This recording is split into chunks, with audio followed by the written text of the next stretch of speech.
how the past 18 months have impacted them, but especially what the future looks like for them. So I'm joined today by our CEO and our VP of Engagement Marketing. So Heather and Oliver, hi. Thank you for being with us today. And let's start with some introduction. Heather, if you could start, please. Yeah, sure. So thank you, Val, and thank you for having me today. So my name is Heather Cobb. I'm the VP of Member Engagement Marketing here at Tide, and I'm quite convinced it's an amazing role because it allows myself and team to really engage with our members, to listen to them, to hear what they're saying, and understand more about their wants and needs so that we can then take that forward into the products that we develop. And so some of those products are developed within the engagement team, many more are developed within the product verticals, which is all very exciting stuff. And then it comes back to myself and team to communicate that out to the member base and sharing some of the great stuff that we're up to. And to me, we're always looking to do more for the members, do more to help them save time and money and help them ultimately grow their businesses, which is why today's chat, to me is so exciting. So I'm really happy to be here and look forward to some of the comments and questions that I'm sure we'll get through the session. Fantastic. Thank you so much, Heather. And Oliver, if you could introduce yourself as well, please. Yeah, hi everyone. Thank you for making the time. So I have the great pleasure of being the CEO of Tide overall. So I've been, although I didn't found Tide, but I've been there from pretty early days when I think, well, how many? We had 18,000 members or so. I think when I started, we now got 6% market share with almost 360,000 members. So we've really grown a lot. And in that time, a bit of what Heather was saying, I had similar experience of being able to engage with a lot of our members. So we strongly believe in member first, as we call it. So we engage a lot with members, we learn from them.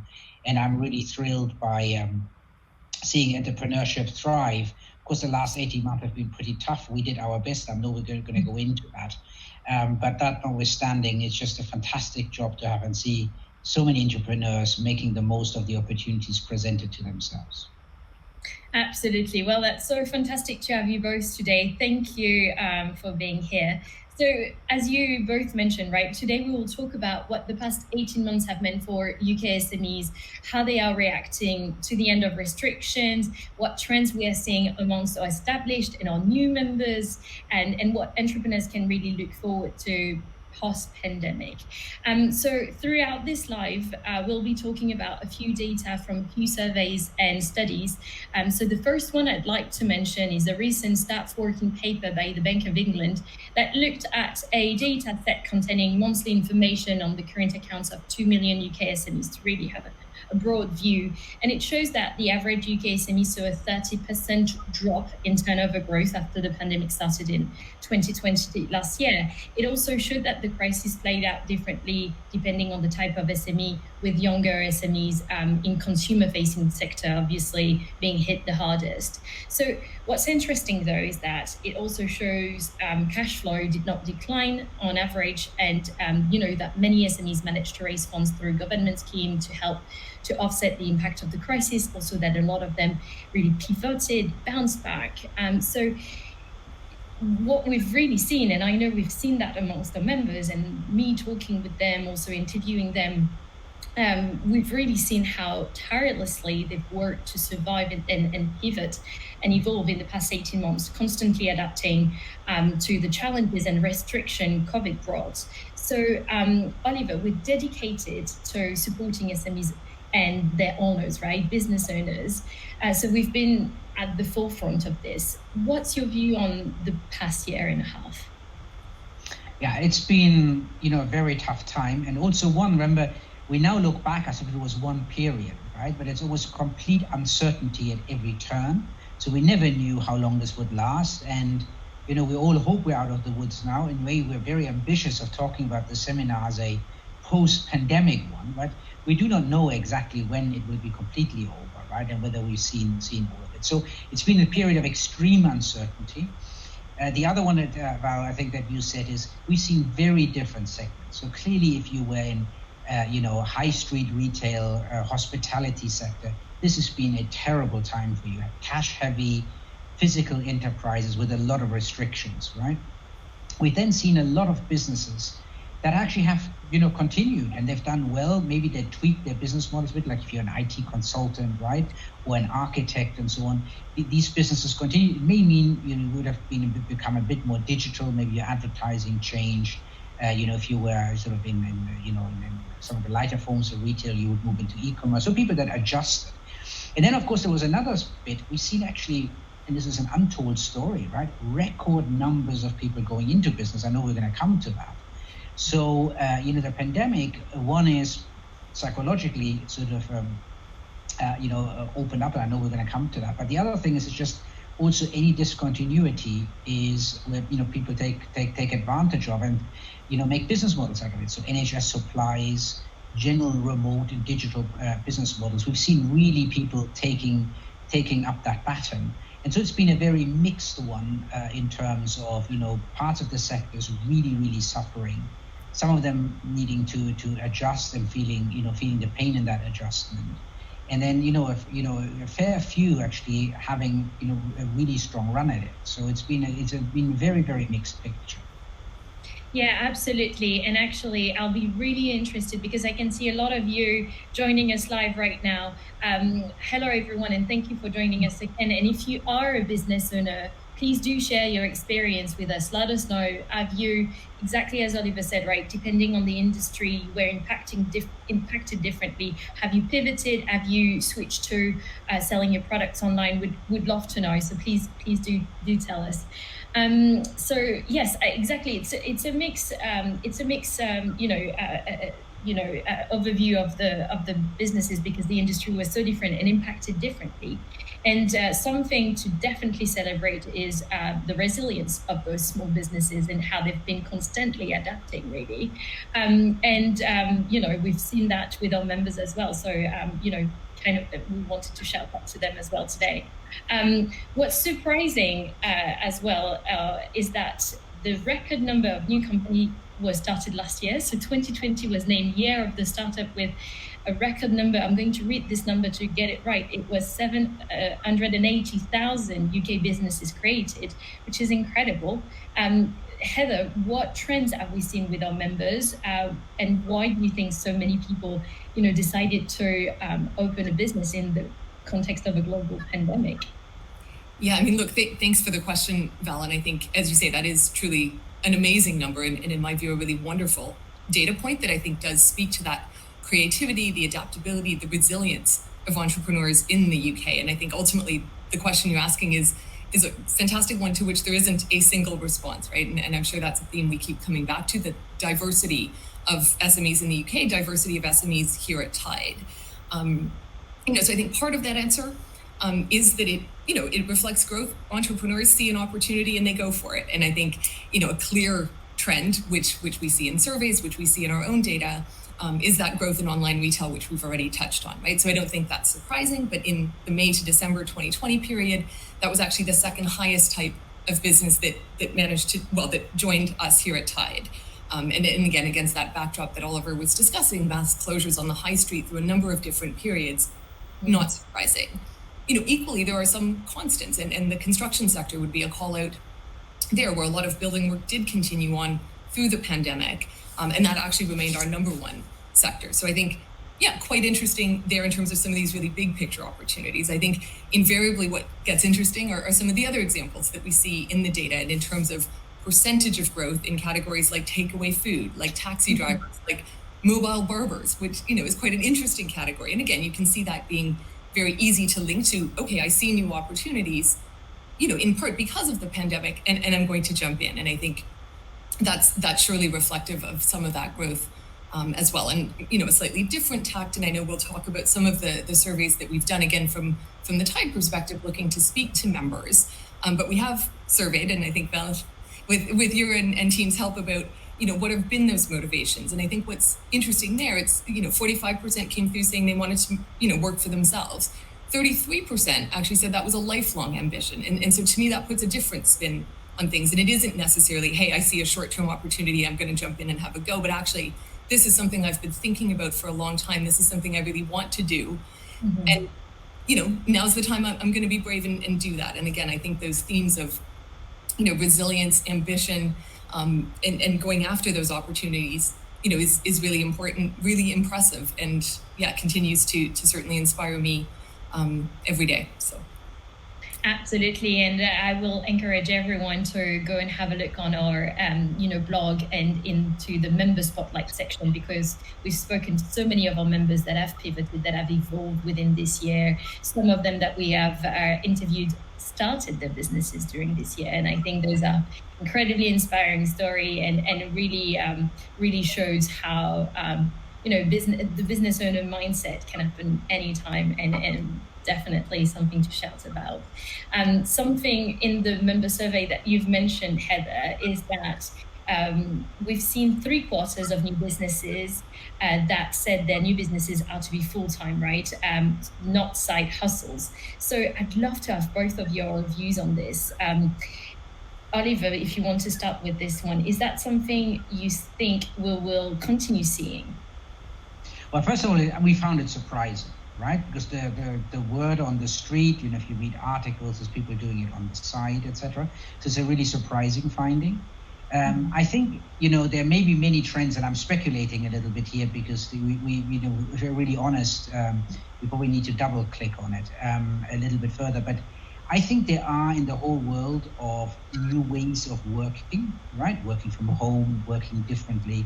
I think that, many people, at 9 to 5, so that sort of work 9 to 5 hours, office jobs, have really said that is not a particular model that fits their lifestyle, right? I think that's in the end what it comes down to. So I think companies are adjusting. So like at Tide, we are adjusting. We have a concept for our staff of working outside the office, where frankly, bar a few events where we think it's actually good to get together, we actually think we should empower our Tidians, as we call them, to work from wherever they want to. And, we really focus on the outcomes. I can see that taken to a further degree if you are unable to do that, right? Because you're maybe a different employment situation, when you become entrepreneurial, that, you say, well, how can I break out of this? And clearly the ultimate freedom is to become entrepreneurial, right? And so I think there is a theme that the psychology of how we as humans consider work, how it fits with our lifestyles, our aspirations, has changed. And so I would read that into the data, but I think we need to learn more. It's definitely one of the things I would say, Val. There were a lot of skeptics that when you speak to journalists, people from Parliament and so on, that were saying, oh well, this is just people that were made redundant. They temporarily go into it, and then the whole thing, as soon as they get a job, they will drop it. This clearly is not the case, right? These are people, as Heather was saying, that have thought for a long time about getting into the business. I think the pandemic made us all reflect on what's important in life and our work-life balance and how we can, lead the best lives possible. And so, I read a lot into this, and if you believe in these themes, the data starts making sense. Yeah.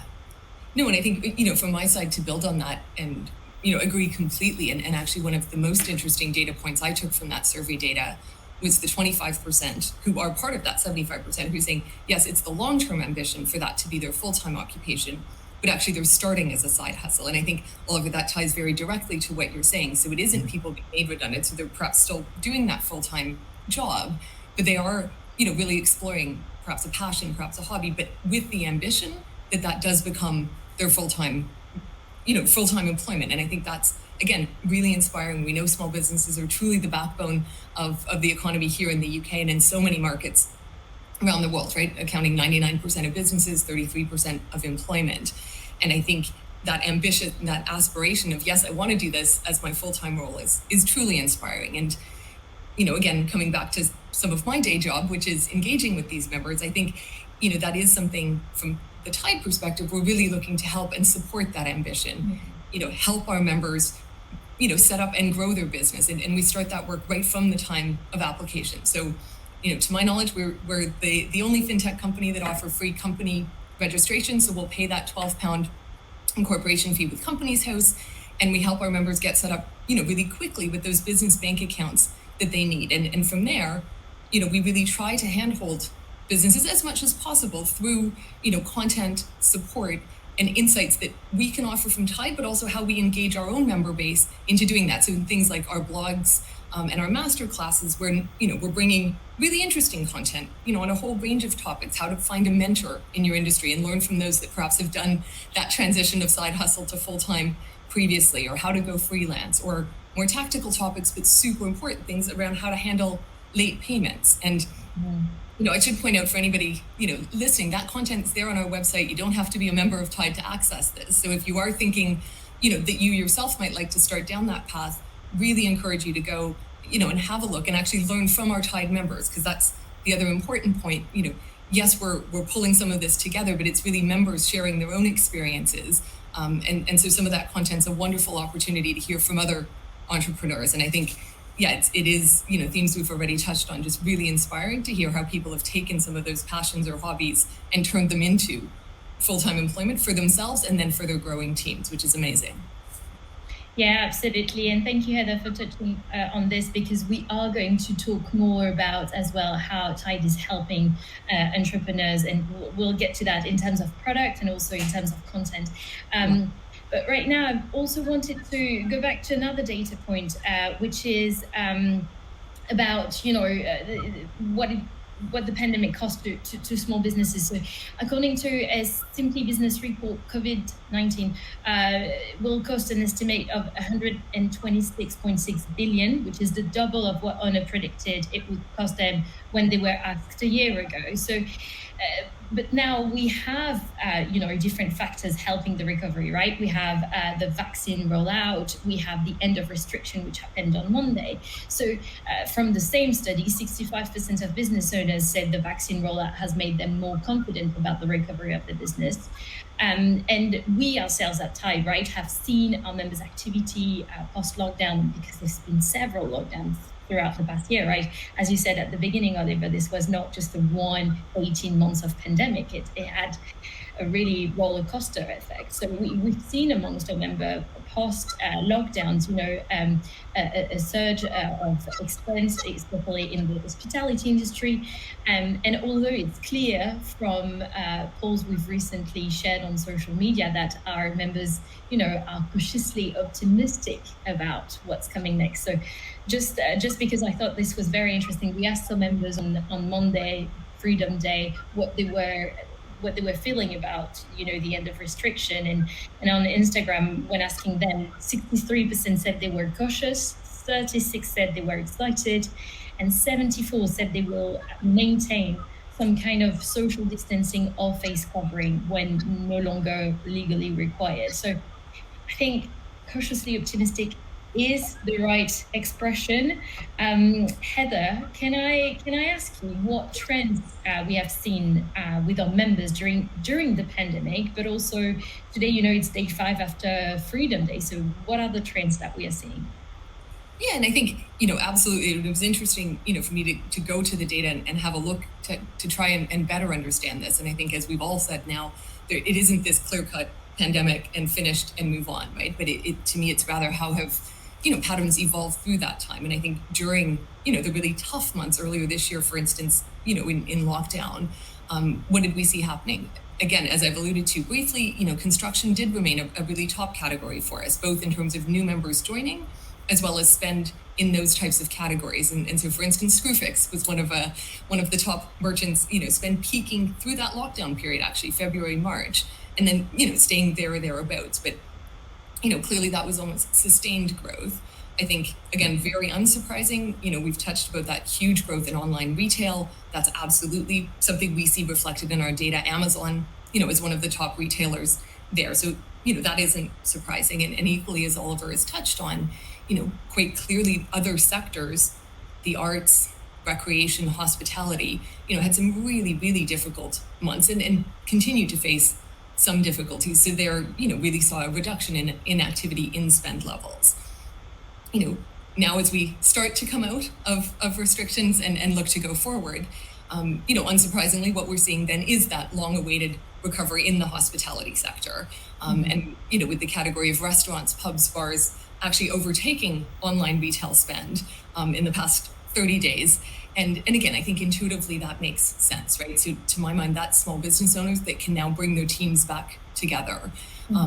Again, small business owners taking clients, vendors, suppliers, out for, a face-to-face meal that hasn't been possible, for the past 18 months in many cases. And, I think when we do that, and, personally, I did that with my team a couple of weeks ago, and it was just so lovely to have, a bit of, socializing outside the office. We sat down for a few pizzas. It doesn't need to be this big dramatic thing, but it's really wonderful to be able to, go at least back in the direction of normal in the hospitality sector in particular. And I think that is, that's been great. And I do think Value framed it exactly right in terms of it being cautious optimism. And I think a lot of small business owners are indeed thinking about, what protections do they need to retain to make their customers feel safe in a physical shop?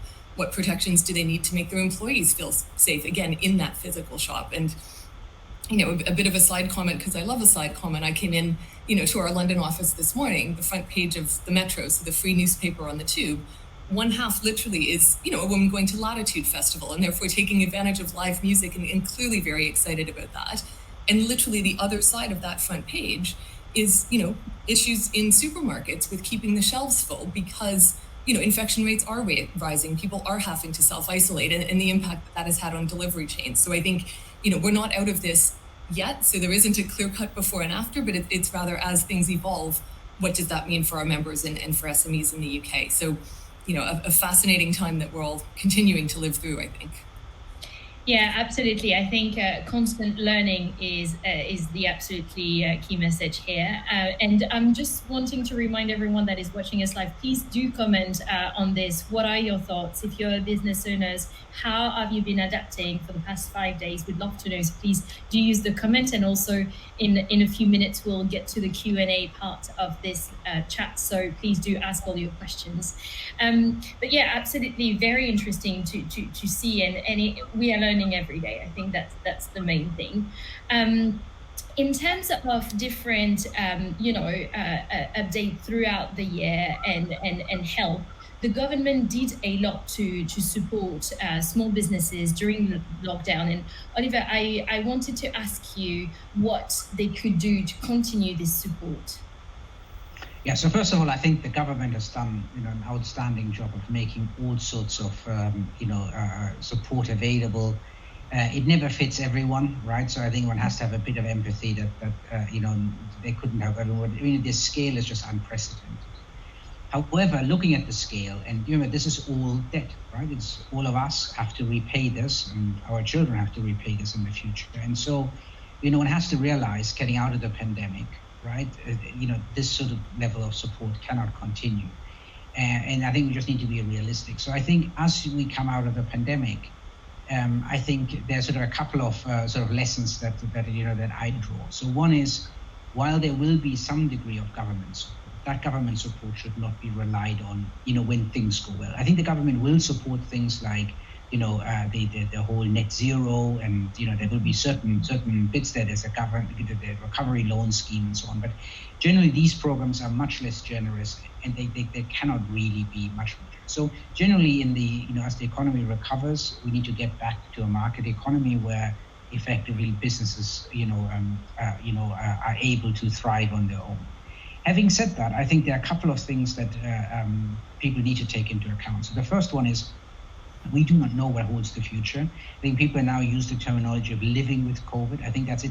The illusion that there will be a true post-COVID time, I think there will be not. Right? There will be one where we can live with COVID.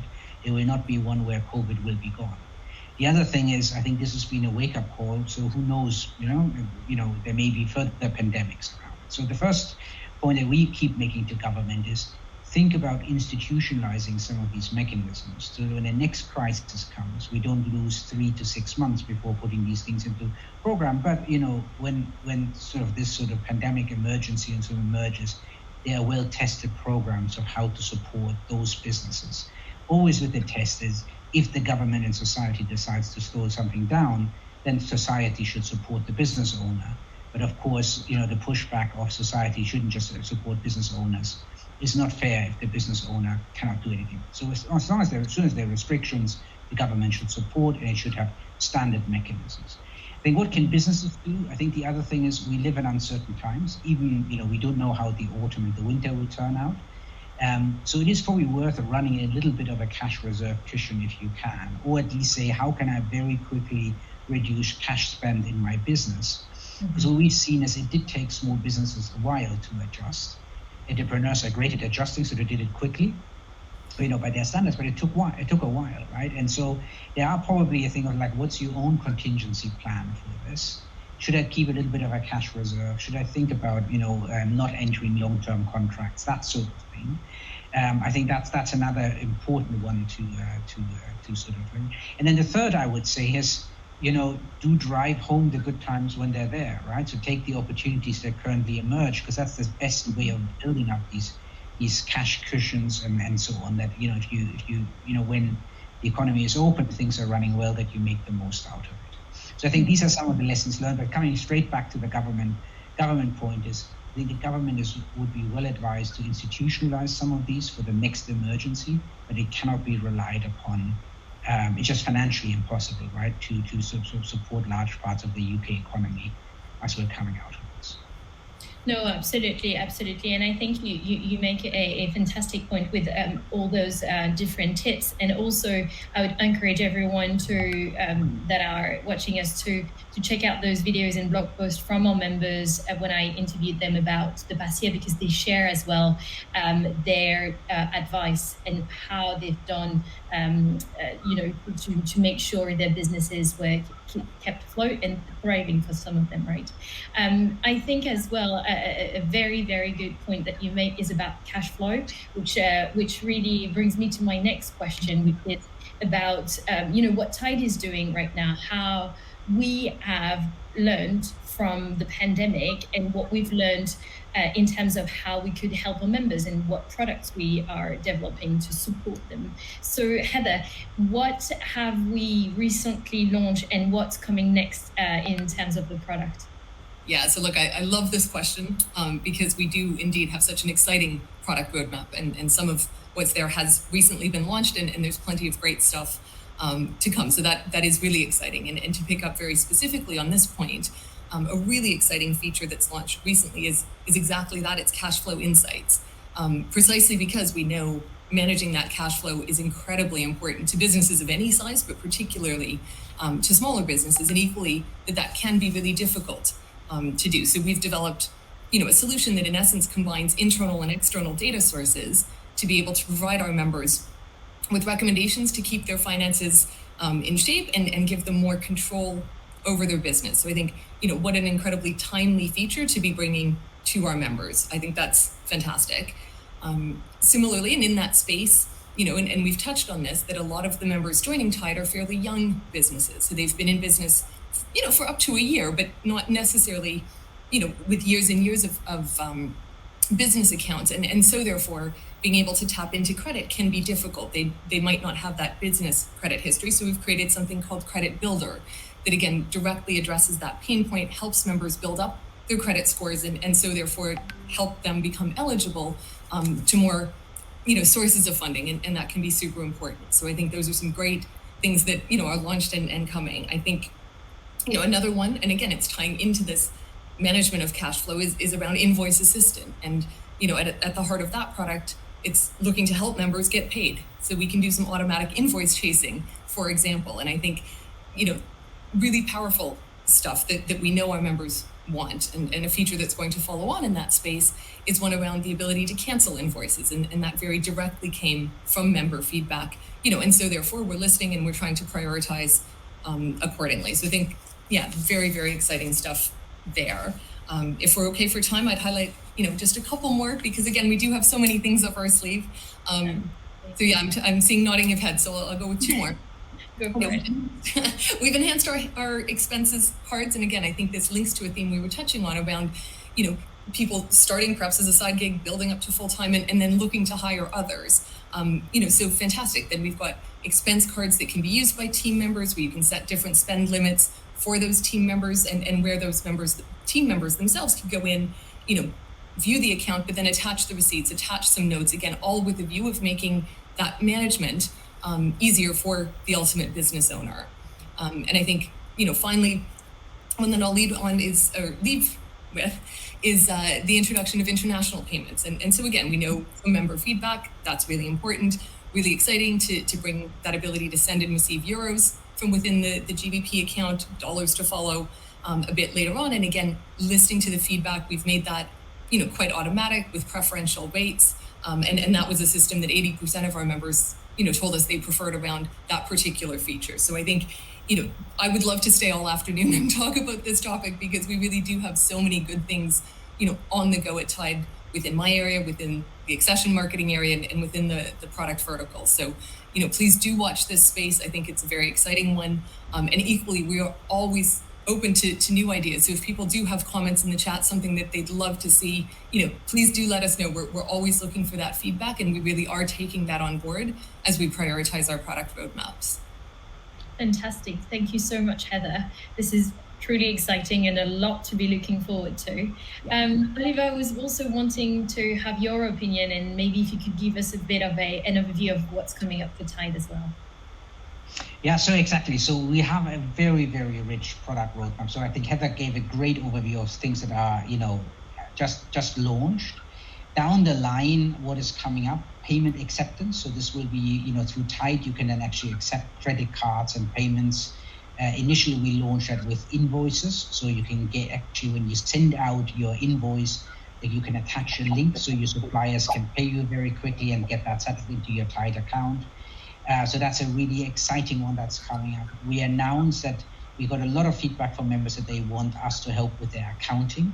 So you already know that all the leading accounting systems can be tied to Tide. So the Sage, Xero, and so on. However, we know that a lot of small businesses actually don't have an accounting system. And so we will launch something called Tide Accounting. So it will be effectively a proposition that we will manage, and it will be deeply integrated with your account, real-time accounting and so on. So that is a really fantastic feature that helps you if the big accounting systems are a bit too large for you. And then finally, also in the accounting space, we've took feedback where members said, look, you're always giving us all these great products, but really what I need is to find a good accountant and a bookkeeper. So we're launching something called Tide Professionals. And so there you will be able to find, your accountant, your bookkeeper initially, but over time we will roll that out to other professional services that are relevant to Tide, like, your payroll provider, etc. Right? So some really, really exciting things coming down the track.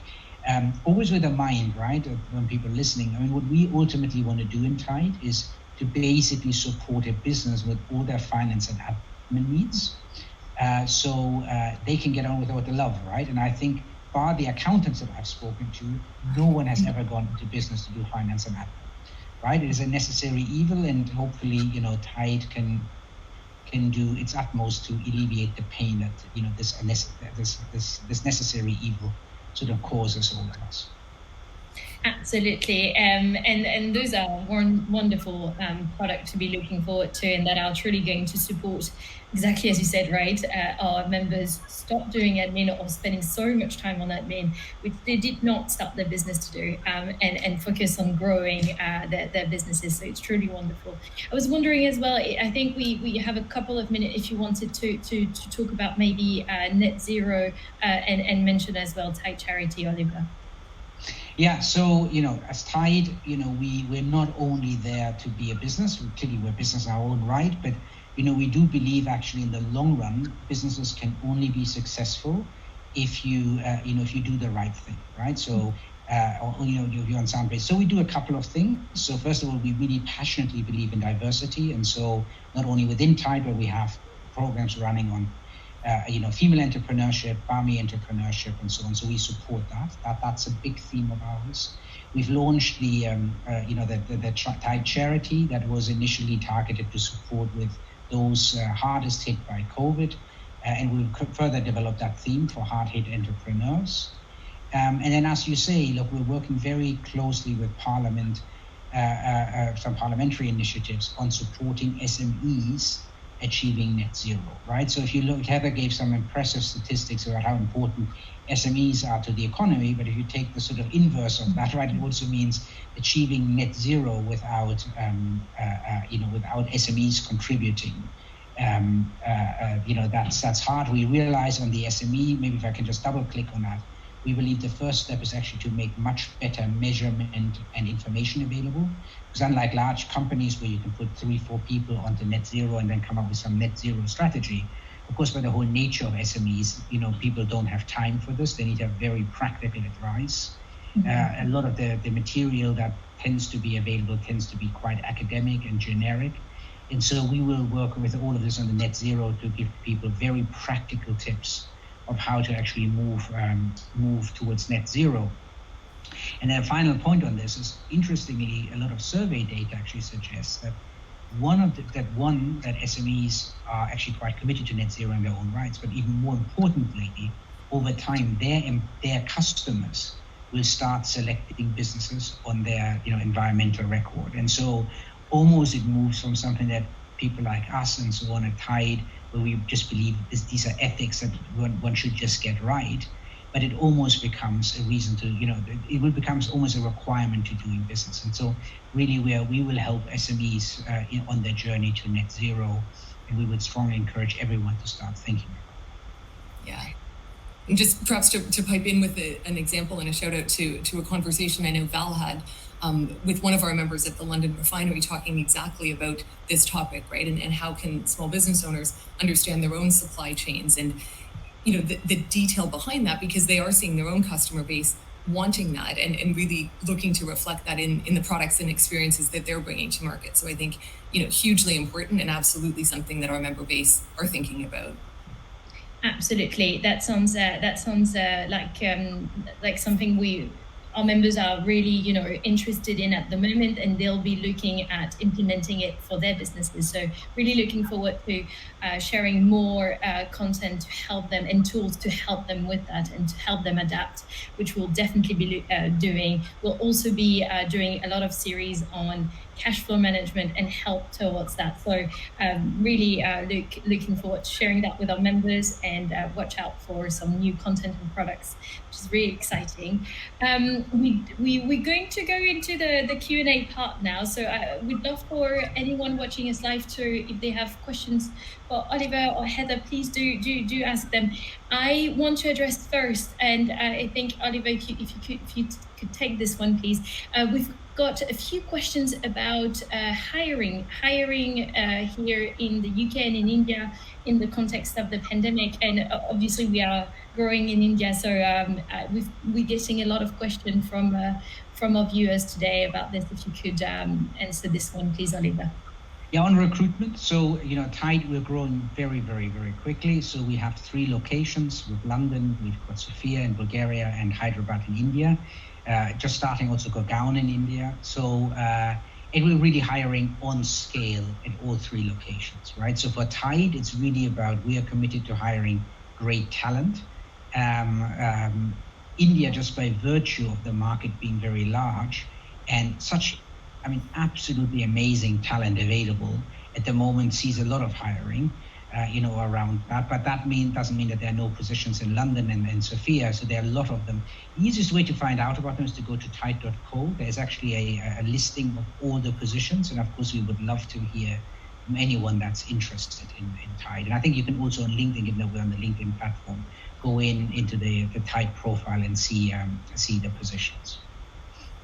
Yeah, absolutely. And just with that question that is appearing now, did Tide hire employees in the pandemic? Massively. So, I think we said in the beginning, Tide, one doesn't want to say this because the pandemic has been so poor to so many businesses. But Tide has done extremely well before the pandemic, during the pandemic, and after the pandemic. The reason for that is really that we're very different to banks and other providers. And so generally, once people get used to Tide, that's the place they want to go. We'll get a lot of recommendations and so on. So we've seen fantastic growth in that whole period. And so we did hire. I think, I can't even tell you, depending when you exactly believe the pandemic started, I leave the argument of when exactly that was to politicians. But, we probably tripled the size of the employee base in that period. Absolutely. And there is another very interesting question about adapting, right? Working from home or office, what's your choice from employer and employee perspective side? I think we have a very interesting policy now too. Yeah, well, very. So the answer is very simple. So as Tide, we believe in we believe it's a condition, right, to be a successful part of Tide, or Tidian, as we call an employee, that you actually at ease with how you work with Tide. So we do not believe in this command and control piece. And so we would love to manage employees essentially by outcomes, not inputs or output, but outcomes. What do they contribute? Are they achieving their OKRs, and so on, to fulfill themselves? And because of that, we essentially have a policy that we will implement post-pandemic. We're still in pandemic stage, so everyone can work from home. But post-pandemic, we will move to something called working outside the office. And effectively, for almost everyone, I'll give you some exceptions in a moment, it means that you can work wherever you want. We currently have the thesis that at least once a month, a team should get together, to interact. There are certain bits in your Tidian life cycle, when you onboard, so when you join Tide and so on, where you should probably be in the office to build the relationships. But fundamentally, we're not wedded to the office. We're a digital company, it's no problem. There are a couple of exceptions on the structured side. So clearly in certain, IT and security sensitive functions, so there may be, exceptions to that. But generally that policy applies. We even go further. We say, you don't even need to be in the country, right? So you can even work abroad. There are some restrictions that have nothing to do with Tide. They have more to do with tax law and so on. So if you're abroad for too long, it gets complicated on the tax side. But we really believe that people should have fulfillment of working for Tide. That's how they get the best outcome. We as a company get the best outcomes. And I think the world of micromanaging people from 9 to 5 in the office with long commutes, we do respect if people want to have that lifestyle. You can have that lifestyle. There's nothing to block you coming into Tide. But we think for most of people, it doesn't make a difference. We do have some people that want to come into the office every day, and of course, they're welcome to, right? So there's no problem. Yeah. Perhaps just a quick follow-up comment from my side, actually linking those two questions, right? In terms of hiring during during this period, yes, absolutely. And so therefore I've been interviewing for roles in my team, and it's fun to watch people's reactions to that, where you ask the question during the interview, do you have to come in? And when you explain the policy, they're like, oh, really? That's amazing. I mean, and it is, and it's exactly for the reasons that Oliver, you've outlined, that, people can do great work from home, come in occasionally if you want, and if that suits, in order to engage in person. But I think those two actually link together nicely, and it is one of many great reasons to want to come and join Tide, because that flexibility and that respect for the employees. We trust the employees; they're going to do great work, and whether they're sat next to me here in the office or they're working from home, as so many people are, it really doesn't matter. Absolutely. And once again, encouraging everyone who is looking to join us to check out our openings at our careers page. There is another question that I'm just going to pop up on the screen now for you, Oliver, which is, what about your plans in India? How are you planning your banking integrations? Yeah, so we're at the moment, right, mainly a UK business. So the 3 locations I mentioned support the UK business, but we have global aspirations. And so we are hugely excited for India. We announced that earlier this year that we're entering. I'm personally completely amazed by the country. I see huge potential. I truly believe that the next century is the Indian century. So I think we are very, very committed to that. So our plans, how do we maybe take the 2 specific ones? So what we do is we like to learn by doing, right? We don't like huge academic plans. And so we have already launched an alpha. So technically something like 50 members are live, but they're really friends and family. And during the next half a year, so until year end, we're going to start beta it. So it's still going to be restricted. We're going to take certain people in. And then sometime in next year, we will decide to go for full rollout. So that's broadly the timeline. And it's really how you sensibly roll out a product, right? So to make sure we always, as Heather was saying, we always listen to the members to give us feedback about it. Planning on banking integrations, we did announce earlier this year that we have selected RBL Bank as the partner bank. So it will be a Tide current account, so a bit like in the UK, when you have a Tide account, the manufacturing bank, or banking as a service partner, if you want to call it that, is ClearBank, but it's a Tide labeled account that we structure, we service, etc. In the same arrangements will be in India, where instead of ClearBank, our partner bank there will be RBL. Great, fantastic. Thank you, Oliver. And another one linked to this, is Tide applying for a banking license? And from that same person, when is Tide becoming a bank? If you could take this one. Yeah, so no. So the answer is a little bit, what is Tide? I think this is a way to start. So the short answer is no, and then the longer answer is why is the answer no. So Tide, we call ourselves, and we don't use this with members because it's a bit of a confusing term, a business financial platform. So really, as Heather was really explained well, is we want to solve all a business finance and admin needs, right? So this is anything from your current account, your credit, your payments, but also things like acquiring, right? Card acceptance. It has to do with all the financial admin, payroll, invoicing, expense. So we solve for all of these things, and we don't really call ourselves a platform. We make all of these tools work seamlessly together. So, Heather gave some great example of cash flow insert that works directly with everything on the platform because it is so deeply embedded. And so our strategy is that, and then we allow, for most products, we allow a Tide label product. So where we design the product and then partner label. So that's what I explained. We have Tide accounting, which is a Tide design product. Think of it of your iPhone, designed by Apple. However, we don't see the reason if it's designed by Apple, just like Apple doesn't build a factory, right? We don't really understand why you would want to own the factory, right? We think it's a different game. Running a factory, it's about scale, manufacturing processes, rather than the customer tailoring of the product. So the iPhone is a great example, right? The Tide current account is it's the iPhone. We design it, we sell it, we service it, but the deep manufacturing is done by ClearBank. Now, for the deep manufacturing, you need the banking license. You do not need it for designing the product and distributing the product. And so that's why we're not going to go into that. We think it's actually more important to make everything work seamlessly together and design a good product than to be the nth bank that builds a core banking system and goes for banking license. We don't see that logic.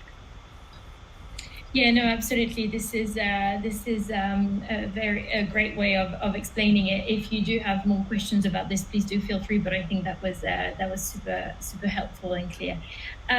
So in terms of questions, I'm just checking I think we probably have time for one last one, and I can see there is a lot of questions about recruitment and the recruitment process, especially in India. I'm going to I just wanted to address that. Thank you so much to everyone who's been applying, and we are hiring in all our locations, and the team is on it. I know they've received a very overwhelming number of applications, which is wonderful. But please do bear with them. This is we are getting a lot of applications, and maybe one last one. Which is yes, okay. One last one about recruitment, because there is a lot of questions about recruitment, which is, will Tide sponsor for skilled visa for eligible candidates in the UK? Oliver, I don't know if you want to just address the global... That's very simple. So the short answer is yes, right? We are about hiring the best, right? And we will go a long way to make that happen. And so do reach out to us. So yes, we do support that. We do know in the UK the process is still very much work in progress by the government, and some of the teething problems that are there we are familiar with. So yes, we will. Do also try us in the other locations, if the UK is not, because the UK visas do have certain restrictions attached to it, right? As the way just the whole system is set up, right? So yes, we can support it, but it isn't for every role, right? That's just by virtue of the way the government has designed the scheme. Sounds great. Well, thank you all so much. I think we have extended a tiny bit the live duration of this session, but thank you so much for joining us, both of you, Oliver and Heather. Thank you to everyone watching us live.